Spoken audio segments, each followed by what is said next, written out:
Journalisten Rick van Hulst en Jos van Beek van Dagblad de Limburger wonnen deze week een tegel voor de artikelenreeks over de misstanden bij de politie, Hoorspel en Maas. De tegels zijn de belangrijkste journalistieke prijzen van Nederland. De jury was vol lof over de vasthoudenheid van het duo die door ouderwets journalistiek ambachtswerk de straat op te gaan en aan te bellen bij mensen. Toen kwam er uiteindelijk veel informatie los waardoor de journalisten een reconstructie konden maken. Na publicatie en onderzoek werden er 5 agenten ontslagen. Hen wordt ernstig plichtsverzuim verweten. Het ging om pesterijen, ondermijnend gedrag, intimidatie, schending van het ambtsgeheim en misbruik van bevoegdheden. De medewerkers hebben zich individueel aan 1 of meerdere gedragingen schuldig gemaakt. Wat sommige mensen 1 keer overkomt in hun leven, heeft Jos van Beek 2 keer meegemaakt. Namelijk het winnen van een prestigieuze prijs in de journalistiek. De meest prestigieuze prijs om precies te zijn. Namelijk de tegel. Van harte welkom, Jos van Beek. Een geweldige prestatie. Ik bedoel, zit hier een gelukkig mens? Ja, het is vooral heel eervol. Het is heel bijzonder om dat mee te maken. Ja, ik ben er ook echt uitermate verguld mee. Ja. En mijn collega Rick van Hulst ook. Ja, laten we ere toekomen. Namelijk Rick van Hulst. En dat is toch ook wel een beetje een golden boy van de Limburger volgens mij aan het worden. Want de laatste keer... Dat ben ik toch? Ja, maar daarover straks meer. Maar u heeft ook al de leeftijd dat dat langzamerhand moet gebeuren op een gegeven moment. Maar Rick van Hulst is toch jong? Ja, zeker. En die heeft zelfs samengewerkt met Judith Jansen. En daar is het ook al gelukt. Klopt. Is hij nou het geheime recept? Of is Jos van Beek gewoon het geheime recept? Maar het is gewoon een goede combinatie met z'n tweeën. Dus we vullen elkaar gewoon goed aan. En we denken daar een beetje hetzelfde over hoe je dit soort klussen aan moet pakken. Dus dat werkt gewoon heel goed samen. De eerste was in 2016. Nou, we gaan even terug in de tijd. U bracht aan het licht... Mogen we elkaar tutoyeren trouwens? Ja, graag zelfs. Je bracht aan het licht dat Filipijnse truckers werden uitgebuit. Ja. Dat was de eerste keer, 2016. Klopt. Ik ga toch nog even meer terug in de tijd. Want ik heb zelfs begrepen dat je in Amsterdam hebt gewoond. Op een gegeven moment bij de Limburger hebt gewerkt. Ja. Toen op een gegeven moment door reorganisaties daar weg moest. Nee, daar niet. Oh, daar niet? Nee. Maar dat je toch gekozen hebt voor het freelanceship. Klopt. En in 2016, was dat in die tijd of was dat nog voor die tijd dat speelde? Ik heb in de jaren 90 een paar jaar bij de Limburger gewerkt. Ja. Toen naar Curaçao voor het Algemeen Dagblad. Ja. Toen terug naar Nederland. En toen ben ik in Amsterdam beland. En toen heb ik voor het blad Binnenlands Bestuur lang gewerkt. En daar was die reorganisatie toen. Oké, daar was de reorganisatie. In 2010 of 11 of zo ben ik daar vertrokken. En dan was op een gegeven moment las ik ook een artikeltje van dat balanceren tussen zeg maar om freelance werk te doen om een eigen bedrijf te hebben. Dat was een hele kluif. Nu zijn we 5 jaar later. Ja. Als we dat even achter ons laten. Ja. We zijn 5 jaar later en dan win je 2 tegels. Ja. Ik bedoel, dat is toch onvoorstelbaar? Want ik las in dat artikel dat je zei van, nou ja, ik weet niet wat ik verkeerd doe. Maar er zijn natuurlijk journalisten die hier een goede boterham mee kunnen verdienen. En die komen regelmatig op televisie. Die zijn nog gekscherend, misschien heb ik daar wel geen hoofd voor. Oh ja, dat bestrijd ik ten zeerste. Okay. En nu zijn we 5 jaar verder, 2 tegels. Ja. Waar was de omkeer? Er is niet echt een omkeer. Ik doe qua werk niet veel anders dan toen. Maar het probleem met dat freelancen was gewoon... de journalistiek betaalt voor freelancers gewoon niet heel erg goed. Nee. En wat ik dus doe, en Rick ook, onderzoeksjournalistiek is gewoon de meest tijdrovende tak van sport. Dus de verhouding tussen de tijd die je investeert in een verhaal en... het kost gewoon de meeste tijd. Ja. En in loondienst kan dat. En daarom wil ik ook dus onze krant, de Limburger, die echt wat dat betreft een groot compliment maken. Want die maken dus mensen als ik gewoon vrij om dit soort onderzoeken te doen. Wat ertoe leidt dat je niet de tijdsdruk hebt om elke keer weer een verhaal te maken. Maar dat je ook de tijd krijgt om onderzoek te doen. Ja, precies. Ja. En ruim de tijd. Dus we hebben een eigen onderzoeksredactie van man of 5. En wij zijn gewoon vrijgesteld. Rick is niet onderdeel van die onderzoeksredactie. Maar dan af en toe per dossier maken we duo's. Maar wij zijn gewoon vrijgesteld om dit soort tijdrovende klussen te doen. Ja. Waarom die duo's? 2 weten meer dan 1. Je houdt elkaar scherp. Het is, en ik heb ook wel eens een keer een slechte dag dat ik denk, nou, ik zie het even qua onderzoek even niet meer zitten en omgekeerd. En dus je kan elkaar een beetje oppeppen. Maar vooral ook dat je elkaar scherp houdt. Dat je niet je kan altijd in een soort tunnelvisie belanden natuurlijk. En dat is het slechtste wat je kan overkomen. Vullen jullie elkaar aan? Ja, zeker. Ja. Op welk gebied? Ja, iedereen heeft zijn eigen vaardigheden, denk ik. Wat is de kwaliteit van George van Beek? Want 2 keer een tegel winnen moet toch ergens een vaardigheid zijn die typisch bij jou hoort? Ja, nou ja, wat ik wel sterk heb is gewoon gewoon op afstappen. Ik kan lang gaan zitten vergaderen van waarom zou dit niet lukken en daar heel moeilijk over gaan zitten nadenken. Maar ik kan ook gewoon in de auto springen en gewoon het dorp inrijden en gewoon aanbellen en gewoon de straat op en gewoon doen. Ja. Gaan met die bananen, om het zo maar even te zeggen. Ja? Dus het hele praktische overgaan tot actie? Dat is een belangrijk punt. En wat is het verder? Ik weet het niet goed. Het is ook een beetje mazzel natuurlijk. Dat je moet ook in een onderzoek, je moet gewoon net even de goede mensen treffen. Je moet mensen tegenkomen die wel met je willen praten, die informatie willen delen. Ja. En dan al helemaal zo'n prijs natuurlijk. Het is fantastisch mooi, maar ik wil het ook niet groter maken dan het is. Dat doen wij wel. Dat is goed. Je moet ook een beetje de mazzel hebben gewoon dat je in de prijzen valt. Maar ik kan me voorstellen dat je wel een neusje hebt van nieuws. Hè? Want de eerste keer dat je dat nieuws hoorde, want het ging natuurlijk over die politieaffaire in Horst, wat toen aan het licht is gekomen. Mm-hmm. De eerste keer dat je daar lucht van kreeg, en je dacht van, nou hier zit wel een verhaal in, hier moeten we op duiken. Ja. Kan je dat nog terughalen? Ja, dat weet ik nog heel goed. En ik denk dat wat hier in dit verhaal gebeurt is voor een deel ook... kijk, de politie als organisatie die waren niet erg bereidwillig om informatie te verschaffen. En dat heeft de zaak eigenlijk alleen maar in een versnelling gebracht. Als wij horen dat er mensen op non-actief zijn gezet... Ja, dan willen wij weten waarom. En als je dan merkt dat ze er gewoon helemaal niets over willen zeggen... dan hopen ze... Misschien hopen ze dan dat het... wel overwaait, maar het werkt zeker in dit geval gewoon averechts. We doen er dan gewoon nog een schepje bovenop. Juist daarom willen we het dan weten van wat wordt hier stilgehouden. Ja, ik heb zelfs begrepen dat toen jullie daar indoken, gesprekken aangingen, dat de hoofdredacteur 3 minuten later gebeld werd. Ja, dat klopt. Ja, we waren bij een van de betrokken agenten, stonden gewoon op de stoep. Dat was echt helemaal in de beginfase. En we hadden natuurlijk met ons netwerk en rondvragen en gewoon zoeken, hadden we die mensen vrij snel gevonden. Of in ieder geval de belangrijkste mensen uit die zaak. Ja, bij eentje hadden we inderdaad aangebeld en we reden daarna en die wilde niet heel veel vertellen. En we waren nog geen 3 minuten weg. En toen belde inderdaad onze hoofdredacteur, of 5 minuten misschien. En toen belde onze hoofdredacteur inderdaad dat hij een telefoontje had gekregen van de afdeling voorlichting van de politie. Van waar wij mee bezig waren. Nou ja, dat dus. Om te intimideren lijkt het wel. Nou, dat weet ik. Maakte het indruk? Niet echt. Of zei de hoofdredacteur, George, bijt je er aan vast? Ja, zeker. Ja, en Rick ook. Ik bedoel, we zaten samen in de auto en het is...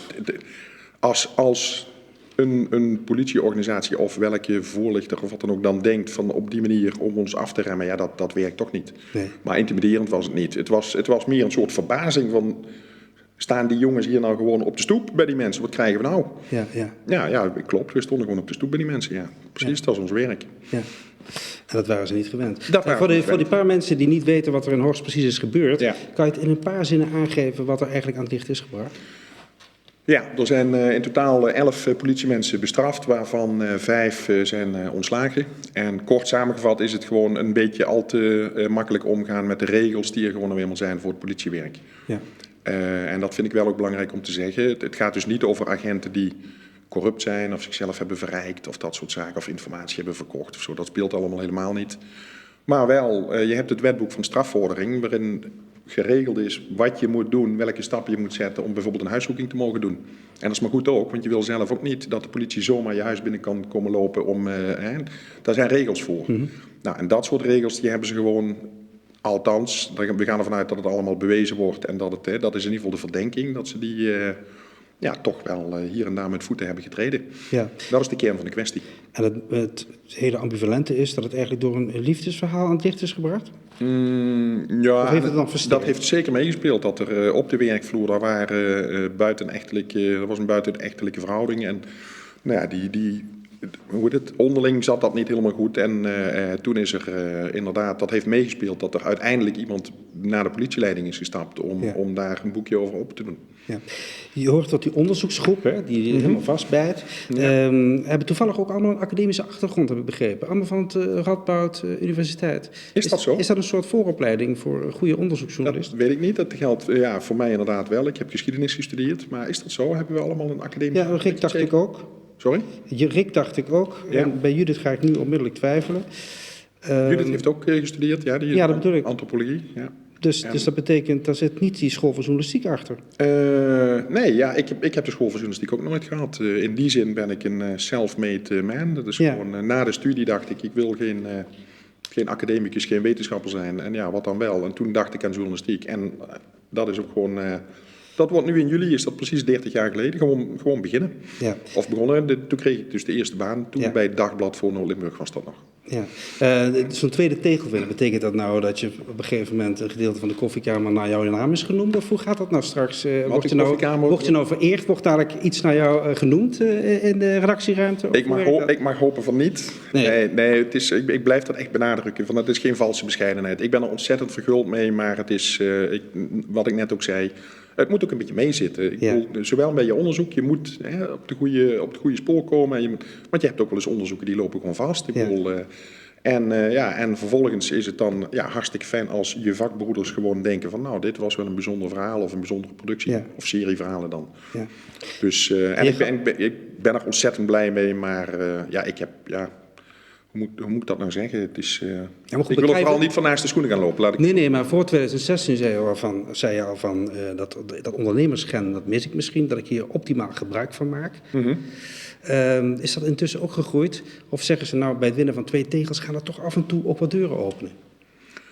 Ja, stel dat het ooit zou spelen, dan helpt het natuurlijk wel. Ik bedoel, het staat goed op je cv, zo'n prijs. En de Limburger onderscheidt zich toch op deze manier van andere regionale kranten? Of dat klopt. Wij zijn de enige regionale krant in Nederland die gewoon echt specifiek een onderzoeksredactie heeft. En daar ben ik ook zeker heel blij over. Dat dit is gewoon, vind ik, denk ik, de best denkbare reclame ook gewoon voor de krant. Ja. Dat er een soort bevestiging, ook richting onze hoofdredacteur Björn Oostra, dat er gewoon de buitenwereld ook gewoon ziet van er wordt bij ons echt geïnvesteerd in tijdrovende onderzoeksjournalistiek. Ja, en dus dit is een soort erkenning richting de buitenwereld ook. Tenminste, wij weten dat we dat zo doen. Maar ja, dat is gewoon heel prettig en dat is ook goed voor de naamsbekendheid en het merk van de Limburger, zeg maar. Ja. Even naar Sjors van Beek terug, want je schrijft ook, want je bent heel veelzijdig. Je hebt ook in NRC, Trouw, diverse andere kranten geschreven. Maar ook reisverhalen. We hadden zojuist iemand hier, adviseur van de reisbranche. Oké. Ik zag dat je op heel veel plekken bent geweest. En één verhaal... vond ik wel heel interessant, namelijk op pad met een puber. Ja, in Peru. Met een puber in Peru. Ja, destijds, als ik het goed heb, Simone, 13 jaar, je dochter. Ja. We zijn nog klein 10 jaar verder. Ze is natuurlijk een volwassen vrouw nu. 21 is ze nu, ja. Al 21. Ook de journalistiek ingegaan? Nee, zij studeert filosofie. Kijk.